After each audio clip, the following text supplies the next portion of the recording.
Apakah kalian masih ingat pada janji iblis ketika mereka diusir dari surga? Iya, mereka berjanji akan menggoda dan menyesatkan seluruh umat manusia. Dan iblis berhasil memenuhi janji tersebut. Jumlah manusia terus bertambah. Mereka terbagi menjadi 3 golongan. Menyembah kepada patung-patung berhala, menyembah kepada benda langit, dan menyembah kepada para raja. Kala itu, hiduplah seorang raja yang sangat berkuasa. Dia adalah Raja Namrud dari Babilonia. Pada suatu malam, raja bermimpi melihat kelahiran seorang bayi laki-laki, dan kelak bayi itu akan menghancurkan kerajaannya. Raja Namrud merasa bahwa mimpinya itu sebuah pertanda buruk. Maka, dia pun memerintahkan untuk membunuh semua bayi laki-laki yang lahir di Babilonia. Di suatu daerah, sepasang suami istri sedang ketakutan setelah mendengar perintah itu. Istriku, engkau harus tetap sembunyi di tengah hutan. Tapi engkau adalah pematung paling hebat. Raja pasti akan mengampunimu. Tidak, jika anak kita laki-laki, raja pasti akan membunuhnya. Setelah itu, sang istri terus bersembunyi di dalam sebuah gua. Sesekali, Azar akan datang untuk menjenguknya, sekaligus membawakan makanan serta keperluan lainnya. Hari kelahiran pun tiba, dan sang istri melahirkan bayi laki-laki. Mereka berdua begitu bahagia sekaligus takut. Bagaimana jika raja menemukan anak kita? Tinggallah engkau di sini lebih lama lagi. Beberapa tahun kemudian, keadaan kota sudah kembali aman. Azar pun menjemput istri dan anaknya untuk pulang kembali ke rumah. Azar begitu bahagia bisa berkumpul bersama keluarganya. Apalagi bayi laki-lakinya telah tumbuh menjadi anak yang cerdas. Dialah Nabi Ibrahim. Setelah kembali berkumpul, Nabi Ibrahim mengetahui bahwa ayahnya adalah seorang pembuat patung yang sangat terkenal. Suatu hari, Nabi Ibrahim bertanya, Patung apakah ini, ayah? Kedua, telinganya besar, lebih besar dari telinga kita. Sang ayah tersenyum sambil menjawab, Itu adalah marduk Tuhan para Tuhan, wahai anakku, dan kedua telinga yang besar itu sebagai simbol dari kecerdasan yang luar biasa. Nabi Ibrahim merasa bingung. Bagaimana bisa ayahnya menciptakan Tuhan dan mengapa ada begitu banyak Tuhan? Nabi Ibrahim bertanya lagi, Lalu dari apa Tuhan-Tuhan itu diciptakan, ayah?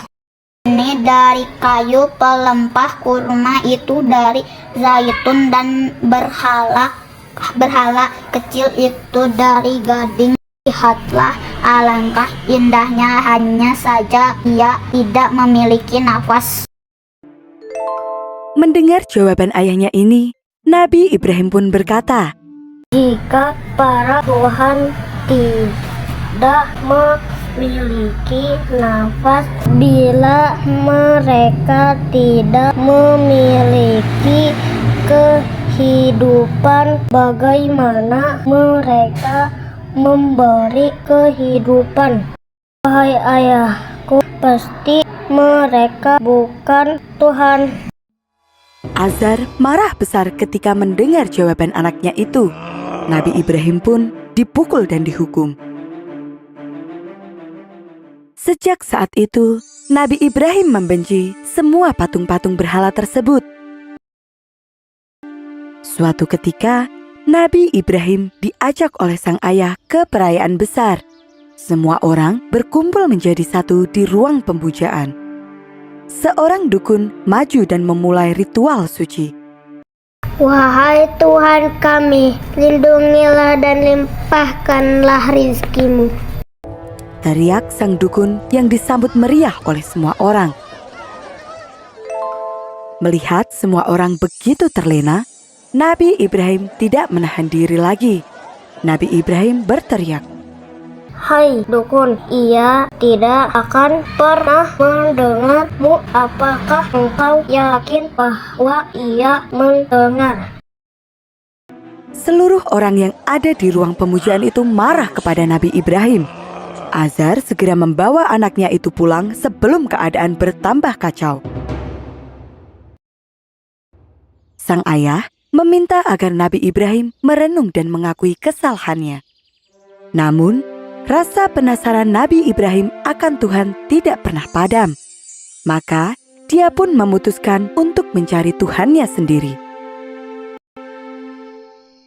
Nabi Ibrahim keluar dari rumahnya menuju ke gunung. Dia berjalan sendirian di tengah gelapnya malam. Dalam setiap langkahnya, dia terus bertanya siapakah Tuhan itu. Sampai di gunung, Nabi Ibrahim melihat ke langit yang luas. Langit malam penuh dengan bintang yang berkelip dan bulan yang bersinar sangat terang. Nabi Ibrahim pun memutuskan, Inilah Tuhanku. karena bintang-bintang dan semua benda langit itu jauh lebih mengagumkan daripada patung-patung buatan manusia. Tidak ada manusia yang bisa menciptakan bintang. Namun, ketika pagi tiba, semua bintang di langit itu tidak bisa lagi terlihat. Barulah Nabi Ibrahim tersadar bahwa matahari, bulan, dan semua bintang di langit bisa terbit dan tenggelam. Semuanya muncul silih berganti. Nabi Ibrahim pun bertanya-tanya, siapakah yang membuat semua itu? Lalu Nabi Ibrahim memutuskan, Saya tidak suka kepada yang tenggelam. Saat itulah Allah Subhanahu wa Ta'ala memberikan petunjuk kepada Nabi Ibrahim bahwa hanya ada satu Tuhan yang harus disembah, yaitu Allah Subhanahu wa Ta'ala. Nabi Ibrahim memantapkan hatinya untuk beriman hanya kepada Allah, dan Allah pun mengangkat Nabi Ibrahim sebagai utusannya. Tugas Nabi Ibrahim adalah mengembalikan iman kaumnya hanya kepada Allah. Nabi Ibrahim mulai dakwahnya. Dia menyeru kepada kaumnya untuk berhenti menyembah patung-patung berhala, matahari, bulan, ataupun benda-benda langit lainnya. Namun, tidak ada satupun yang mau mendengar seruan Nabi Ibrahim itu. Perselisihan antara Nabi Ibrahim dan kaumnya pun terjadi. Meskipun mendapatkan banyak sekali halangan, Nabi Ibrahim tidak pernah menyerah. Apa yang dilakukan Nabi Ibrahim ini memancing amarah sang ayah. Suatu hari, Azar tidak bisa lagi menahan amarahnya. Dia pun mengusir Nabi Ibrahim dari rumah. Apakah engkau begitu benci pada Tuhanku? Jika kamu tidak mau berhenti berdakwah, aku akan merajamu. Keluarlah dari rumahku sekarang juga. Nabi Ibrahim pun memutuskan untuk keluar dari rumah ayahnya. Sebelum pergi, Nabi Ibrahim menyusup ke rumah ibadah milik Raja Namrud dan menghancurkan semua patung berhala yang ada di sana. Nabi Ibrahim menyisakan satu patung paling besar dan meletakkan sebuah kapak di lehernya. Keesokan harinya, semua orang di Babilonia gempar melihat semua patung Tuhan mereka hancur. Raja Namrud marah besar dan memerintahkan untuk segera menangkap pelakunya. Temukan orang yang melakukan ini semua. Teriak raja kepada para prajurit. Kemudian raja memberikan perintah lagi. Siapkan kayu bakar dan tiang hukuman. Aku akan membakar pelaku kejahatan ini. Beberapa waktu kemudian, Nabi Ibrahim tertangkap dan dibawa ke halaman istana. Raja Namrud bertanya, Hai Ibrahim, bukanlah engkau menghancurkan patung-patung ini? Nabi Ibrahim menjawab bukan. Raja Namrud tidak percaya pada jawaban tersebut dan terus mendesak agar Nabi Ibrahim mengaku. Saat itu, Nabi Ibrahim menjawab, Aku rasa patung paling besar itulah yang melakukannya. Tanyakan saja padanya. tentu saja patung itu tidak akan bisa menjawab meskipun ditanya berulang kali. Hal ini membuktikan bahwa patung itu bukanlah Tuhan. Namun, semua ucapan Nabi Ibrahim itu justru membuat raja semakin marah. Ikat tangan kakinya, kemudian ikat dia ke tengah tiang hukuman. Nabi Ibrahim pun diikat di atas kayu-kayu bakar yang telah disiapkan sebelumnya. Bakar kayu itu. Api mulai menyala melahap kayu-kayu itu. Semua orang bersorak gembira. Sebentar lagi dia pasti akan memohon ampun. Teriak mereka. Namun, apa yang mereka harapkan tidak pernah terjadi.